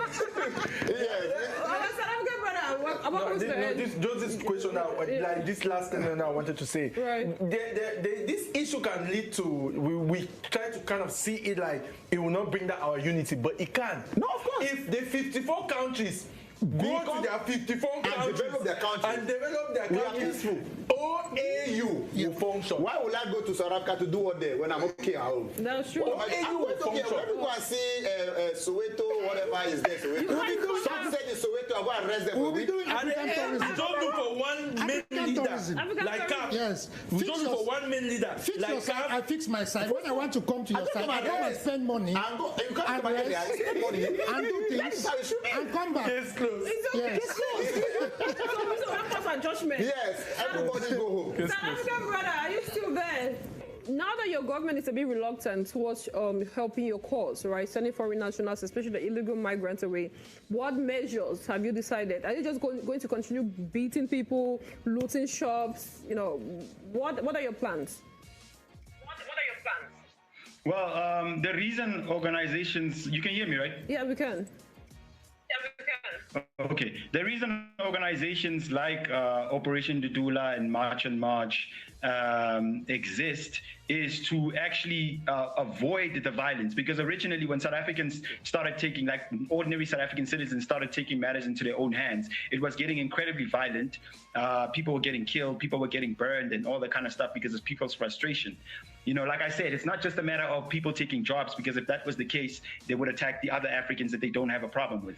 It's a matter of the crimes that they commit. That's why people end up resorting to such things. But all of us don't agree with that. That's why we have organizations like the Dudula and such, you know, in order to, you know, to do it properly in such a way that nobody gets harmed, nobody's business gets looted and things like that. So we want to have more movements like that will make sure this thing is done properly, because we can't keep relying on the government, because the police can easily be sold. Because remember, these people are selling powder.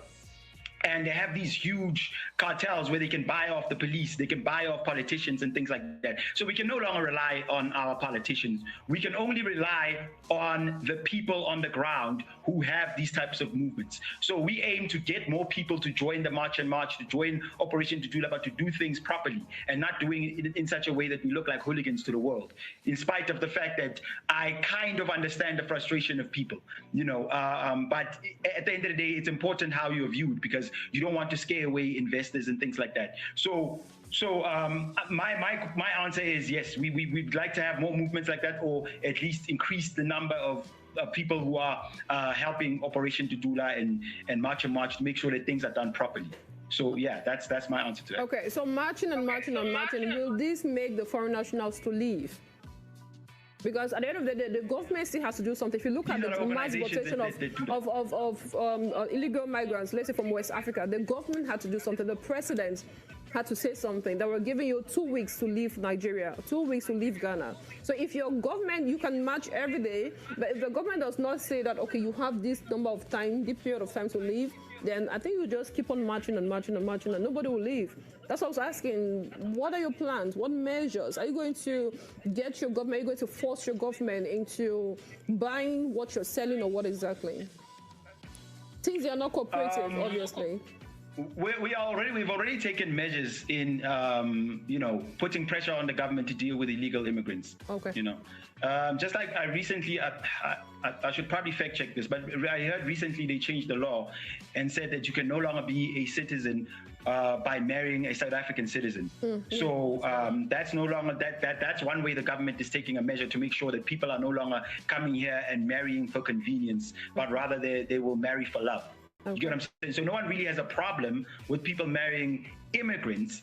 Just don't marry so that they become citizens because they're running away from their country. If you love a Nigerian, I can't stop you from loving a Nigerian. I can't stop you from loving someone from Ghana or wherever they come from, or Malawi or whatever. But do not now compromise the sovereignty of your country for your relationship. That has nothing to do with us, you know. So that is one way the government is done, but we are putting pressure on them. But one thing I'll tell you, as long as we don't deal with the companies that are hiring illegal immigrants, and we don't deal with the people that are allowing illegal immigrants to come and operate in the yard and things like that, then yes, they will keep coming in. But that's another thing that we noticed, that it is the South Africans who are accommodating illegal immigrants that are making it so that these people are comfortable in this country. So we aim to make them so uncomfortable that they go back home and fight.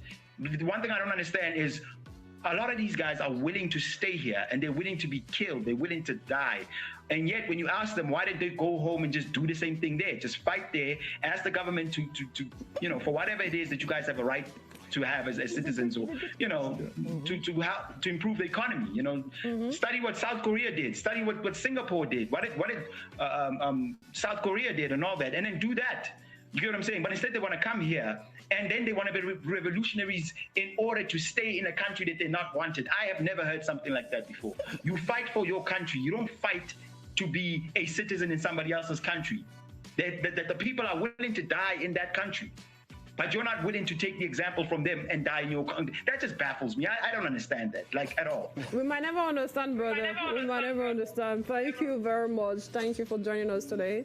Hope we can have your subsequent edition. And you're so eloquent, my goodness. You're very fluent.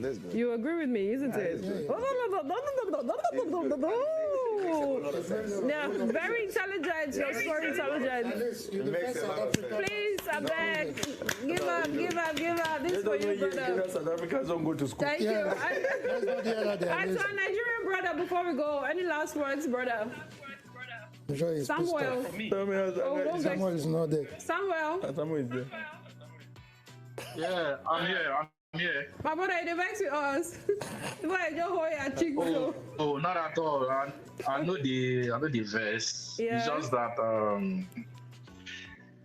it's so pathetic that a little or no violence seen by a Nigerian, and it feels like it's only Nigerians are into violence, because my brother said something about being in Dubai and this and that. I don't want to say much because there's not time to be emotional or anything. Yes, yeah, we Nigerians, we do too much sometimes. No one is denying that fact that we do too much sometimes. But it should not now be a case whereby because a Nigerian did something somewhere, then you feel like, okay, that is who Nigerians really are. And that does not mean that other African countries too are not committing crimes wherever they find themselves. I won't blame whoever is saying Nigeria is this or Nigeria is that. I think I was still going to blame our own government for failing the aspect of proper PR. When I mean proper PR, in the sense that, because I was even thinking you would allow me speak concerning the Ghana issues, since that I live in Ghana almost 10 years, but it's fine. Yeah. But no, but you can just put something. You can just put in words before we go. It's fine.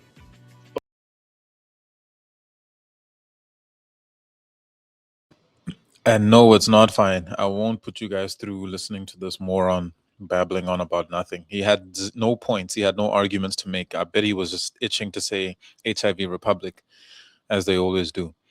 They have no arguments. When somebody tells you to go home, there's no argument there. You can't rebuttal that. Someone's in their country and they're telling you to leave. What are you going to argue? There's no argument. Go home. In fact, the more you refuse to go home, the more you are going to destabilize that country, because you're going to bring tensions to a point where people have to keep protesting over and over and over again to try to get the government to do something about you being a problem in the country. And because you guys have bribed the government, you see, the entire thing is because you guys are there. And now the natives of South Africa can't deal with the land issue. You're protecting white people because the land issue is what was on the table. But now we have to deal with the xenophobia thing that has come in the past, as soon as basically 1994, as soon as we opened our borders, when we allowed black people to vote, or when we were allowed to vote, and we started letting you into our country, you became a new problem, so that the land issue can never be dealt with in the country. You are actually serving the best interests of the very same people that you claim that we are scared of and don't want to kick out of the country. We won't kick them out. We're not going to fall for that trap. We know what you guys are trying to do.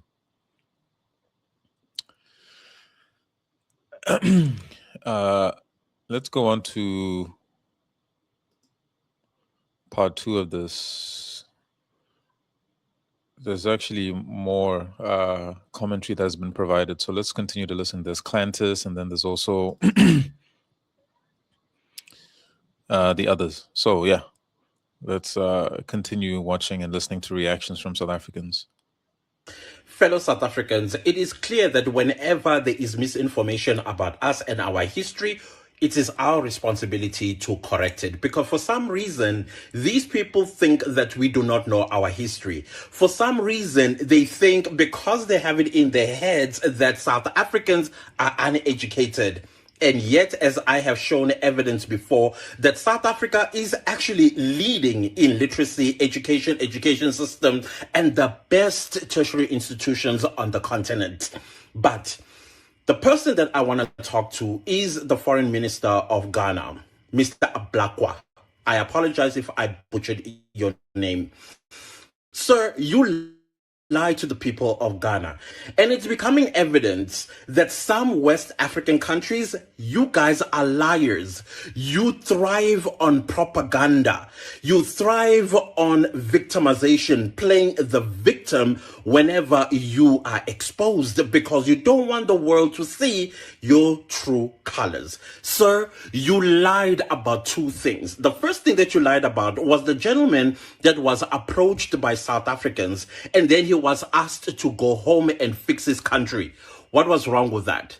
The reason why you are jumping up and down because you are trying to blindside the people of Ghana because of your failures as government, hence your people coming to South Africa. And you know what your people are actually good at, in as much as South Africans love Ghanaians, they are very good with corruption.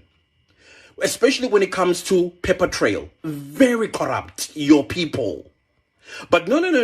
You don't want the world to know that, but we are going to expose it. Why? Because we live with Ghanaians. Ghanaians are quiet. They represent Ghana very, very well. There are those that are naughty, but they are a drop in the ocean because the majority of Ghanaians in South Africa, they run businesses, honest businesses. They don't sell white powder. They don't swear or disrespect South Africans and things of that nature. However, you do have those like that gentleman that was approached by South Africans and you did see his papers. And now you're lying to the people of Ghana by saying, oh no, he was legally in South Africa. No, sir. He was not legally in South Africa. And secondly, he's running a business as a person with a visitor's visa that expired a long time ago. And hence he had to go and make corruption on the current one. Hence you're running around and say, oh, he was legally in South Africa. We got it.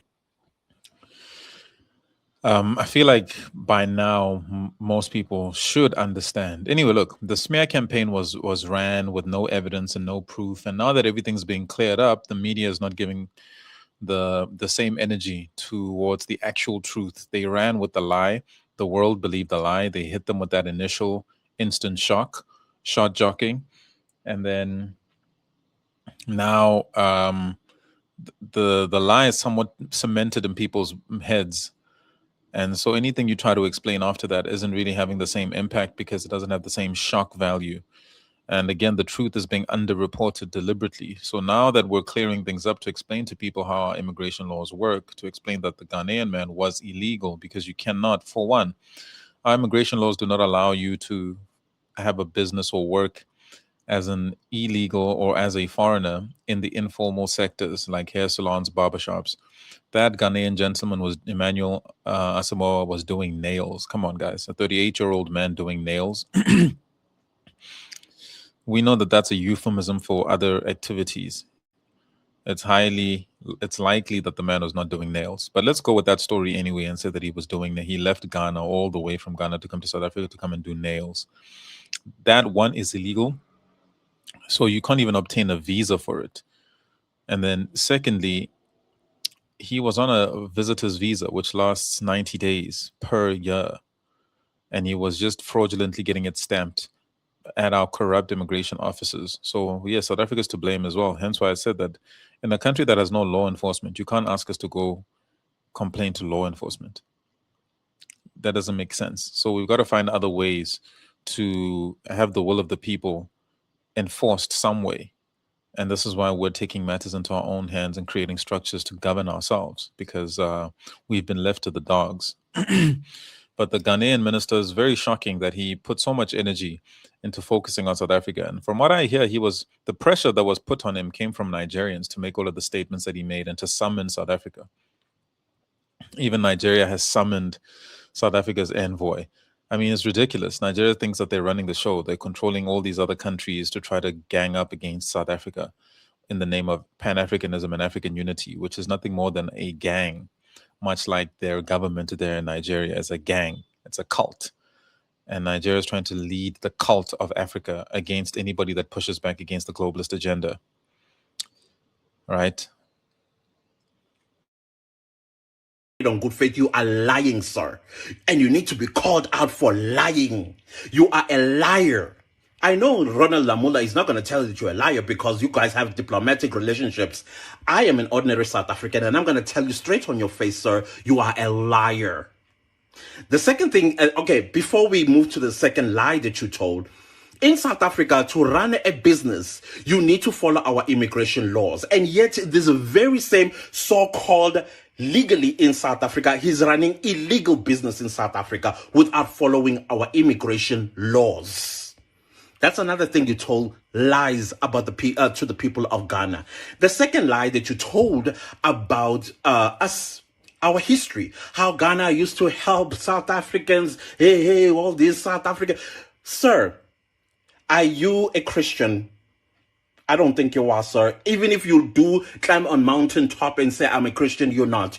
You are a liar. You are the worshiper of the devil, the liar.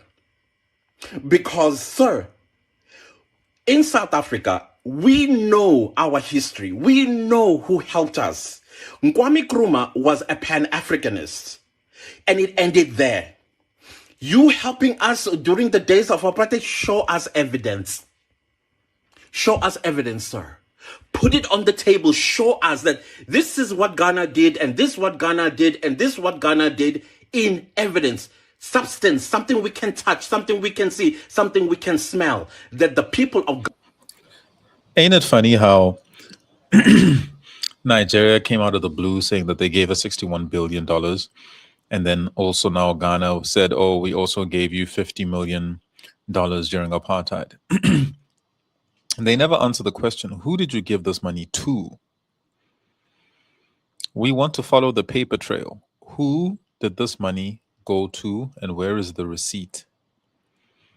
Who did you, because the money didn't come to us, South African citizens. You didn't pay us. You paid your money to someone. The question is, who did you give your money to? We want to follow the paper trail to find out who has your money. Someone has your money. We want to know who. Who has your money, Nigeria? Who has your money?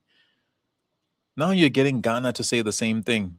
They're reading from the same script. They're saying, oh, we gave you money during apartheid. Who did you give the money to? You didn't give it to South African citizens. If you give it to ANC, you made a grave mistake because the ANC is a globalist organization that is assisting the YT man in pushing the globalist agenda right now.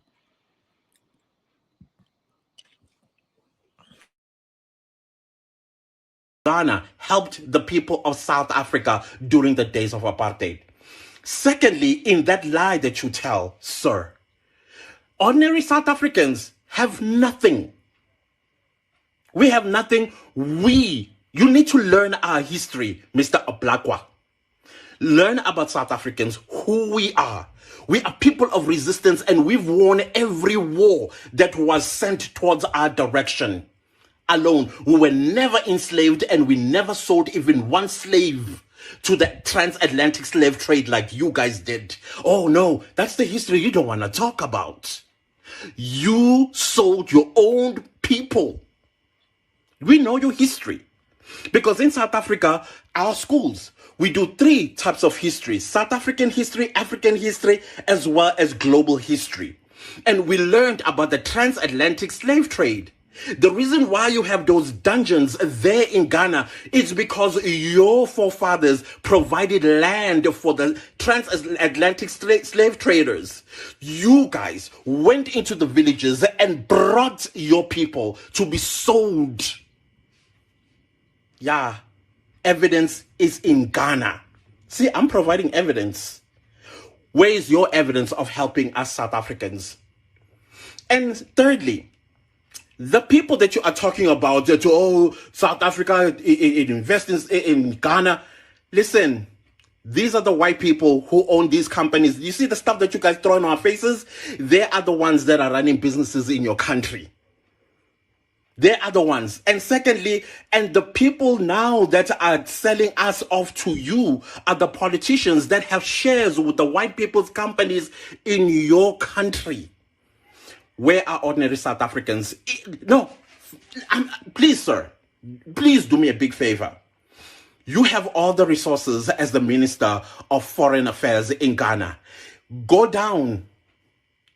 Climb down from your high horse and go down to the ground and find me South Africans that are running informal businesses in Ghana, that are committing crimes in Ghana, those that are disrespecting Ghana and its laws and its people. Please do that. You know why you're not going to do it? Because you know very well you're not going to find us there.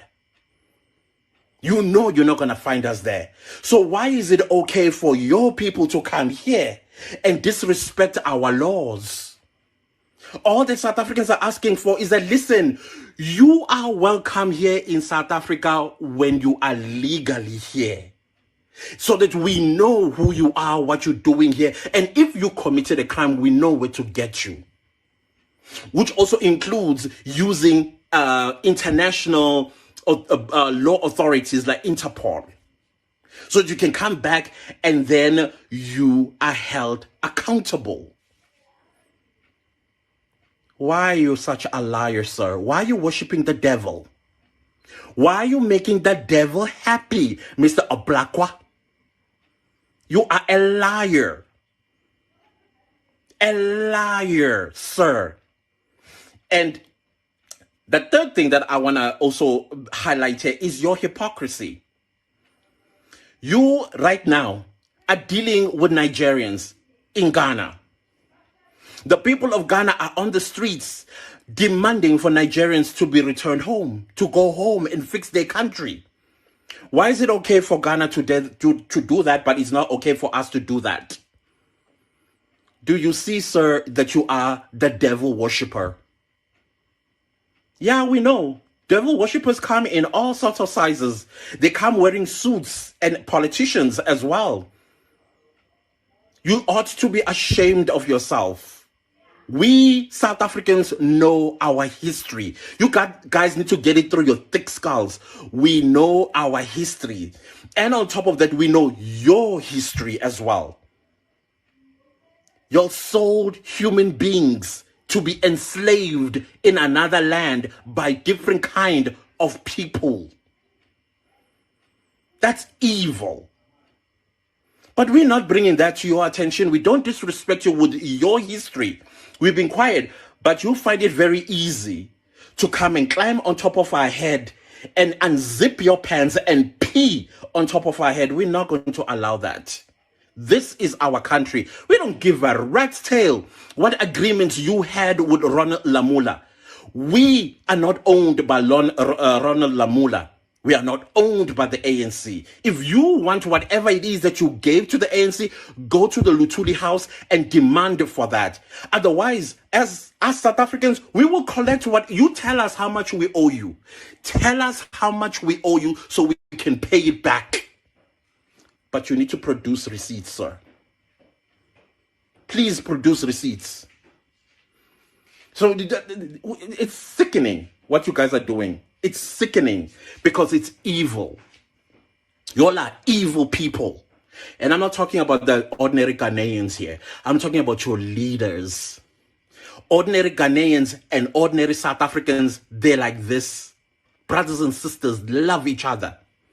And then the governments, they come, they want to divide us. Ghanaians don't allow that. And the fooled ones, talk to them. Because tomorrow, you and I, as united as we are, we will change Africa. We will lead Africa. But we need to do it with the truth. That man was not traumatized. That man was not beaten. That man was not assaulted. That man was spoken to. And you saw his papers. How do you go to Ghana to go fix your papers and return in one day? The flight from South Africa to Ghana is up almost 9 hours. And then in that, if you leave South Africa at 8 in the morning, you'll probably arrive in Ghana at 5 p.m. Which embassy in Ghana that is opened at 5? So that means he has to sleep over and then wake up and go. Probably he doesn't come from Accra. Maybe come from Kumasi, or he comes from elsewhere, and then he has to take transport to Accra. And then go back, pack his bags, and then go back to Accra to the airport. Excuse me, then fly 8 to 9 hours back to South Africa. But he did that in one day. 10th of April, 10th of April. 10th of April exiting South Africa to Ghana. 10th April exiting Ghana to South Africa. Are you okay? You see, you're a liar, sir. You are a liar. You are a liar. I hope you will find it in your heart to look yourself in the mirror, kneel down and beg for forgiveness from God. Come back to your people and tell them the truth. And we're waiting for those receipts. While you are busy collecting the receipts, take a trip to the dungeons and see what your forefathers did to your own people.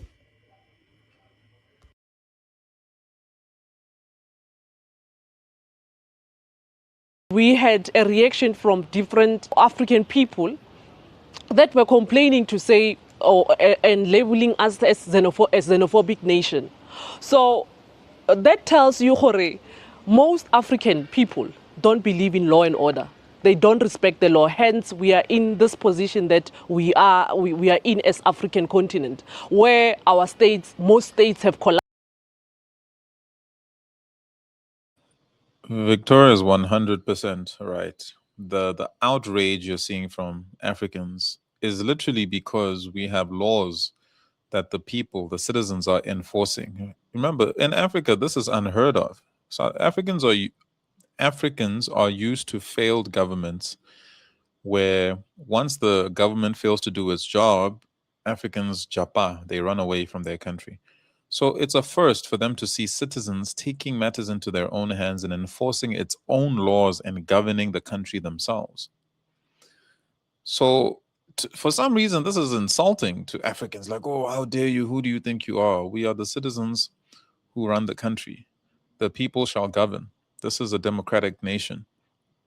So if the government's not doing its job, we're not going to complain forever. At some point, we will take matters into our own hands and fill the void. So this, to Africans, this is unheard of. This is, oh, who do you think you are? Who do you do? Because everything in Africa is about the haves and the have-nots, right? It's either you're a person of status or you're a nothing and a nobody, and you've got a japa to go seek greener pastures. They don't know what it is to build a nation. So they're watching us building our nation, and they're insulted that we're doing what's best for our people, even when the government has failed us. We're giving a blueprint of what they need to do. And it hurts their feelings that they, for all these years, have been running away. And now they're being told by people that they undermine to go home and fix their countries the way we're fixing ours. We're leading. We're showing them how to do it. That's really what's pissing them off. It is because the citizens, African migrants, in their nature, they don't believe in law and order. So when they see an African country like South Africa that raises concern, that wants law and order to prevail in the country, it becomes a foreign language for them. So we are not in a position to be told what to do by anyone. It's really that simple. If you're in your own house, you cannot be dictated to by a visitor. That applies for anybody anywhere in the world. But they always want to change the rules when it comes to South Africa. They always want to act like they don't know these things when it comes to South Africa. They always want to pretend that they would do things differently if they were in our position, which we know they wouldn't. They're liars. In fact, they're runners. They would run away if they were in our position from their homeland and leave it to be invaded. In Africa, as a sovereign state, we've got a right to enforce our laws without fear and favor. So if you are, it doesn't matter the skin color, We don't care if you are African, but you cannot come in South Africa and violate our laws and expect us to keep quiet. It is disappointing that our Minister of Police, he is listening to the deflection that the presidency and the foreign ministry of Ghana said that we as South Africans are abusing and are being xenophobic to their people. Trevor, perfectly said. It is a deflection. All these African leaders want us to focus on the false xenophobia narrative rather than their failures to govern and lead their own people. That is a very incorrect statement, whereby these people are trying to shift the goalpost instead of them taking responsibility. If they were a proper government, their people wouldn't be displaced all over the African continent and all over the globe. So simple and very powerful. That's what these African governments and leaders don't want you to focus on. They don't want you to focus on the fact that they're failing their people. They want the focus to be, oh, there are foreigners all over Africa. Why is Africa treating the South Africa treating its foreigners so differently? No, we have way more foreigners than every other African nation because we're the most developed in sub-Saharan Africa. The fact that we refer to sub-Saharan Africa means that people don't really want to mess with North Africans because North Africans have distanced themselves from the clown show that is the African continent. And South Africa is joining that party and saying, we don't want to associate with the clown show that's going on in Africa. We actually want to develop. And if that means being excluded from the mediocrity, then so be it. You guys can run this thing on your own. Don't include us in the African unity. The same way you leave the North Africans alone, you leave us alone. I find it not to be correct that we are xenophobic when we are raising concerns with regard to people being in our country illegally. That it is one factor that is concerning to us as citizens and patriotic citizens, for that matter, that even our government, they are trying to deflect from the real issue, which it's this guy's legality in the country, whereas the guy was illegal. And that shows that state security, it's not a matter of concern for them.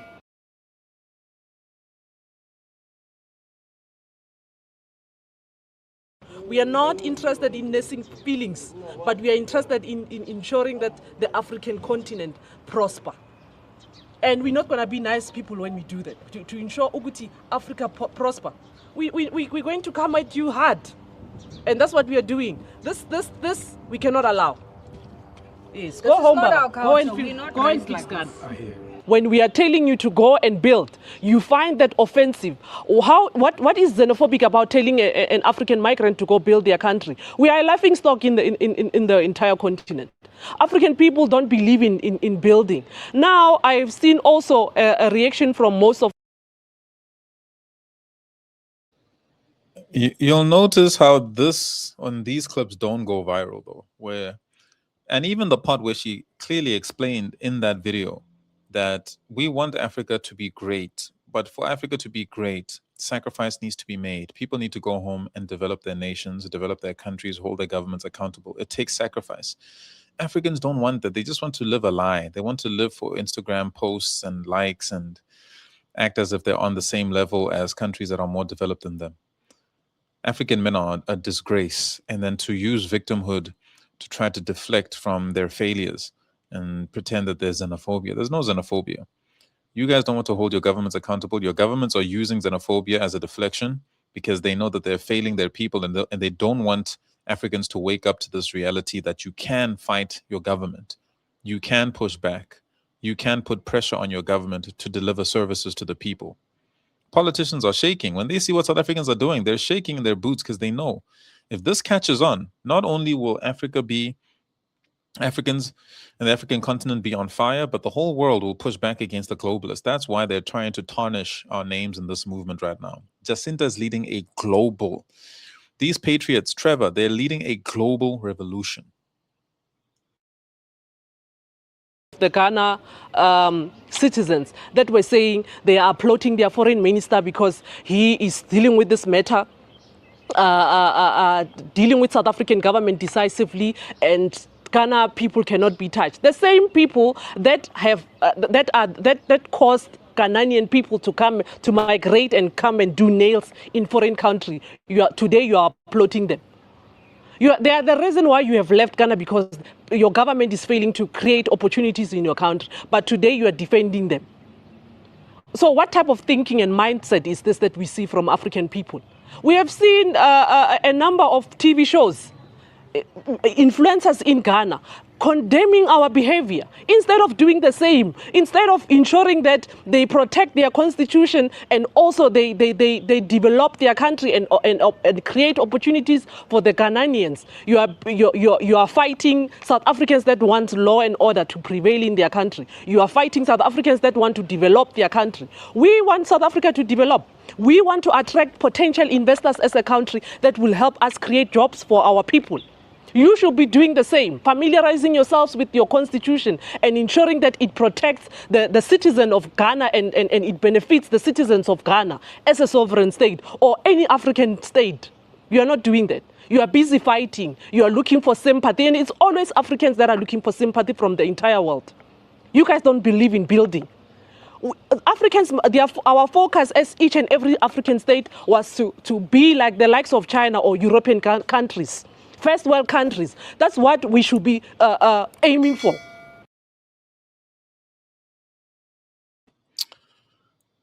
I mean, I can't add anything more to that. She said everything perfectly. Africans don't believe in building. They're searching and seeking sympathy all over the world, and for people to feel sorry for them, so that, because that's their grift. The grift of perpetual victims is to remain victims forever, permanent victims, so that they keep getting benefits from people feeling sorry for them. And to wipe out anybody that challenges them and pushes them outside of their comfort zone. They don't want to leave the comfort zone. Black people have basically designated a home for themselves in victimhood. And the Nigerians are the ones who fear accountability the most, because they don't believe in building, they don't believe in progress, they don't believe in development. They believe in piggybacking and leeching off of other people and being parasites everywhere they go, rather than creating their own. So guys, I'm going to leave it here. I'm going to continue in a couple hours. I'll take a little break. I'll be back with just the current affairs and give you guys the lowdown on what's happening in the world as it stands today. Till next time, it's analyses of sorts. See you soon.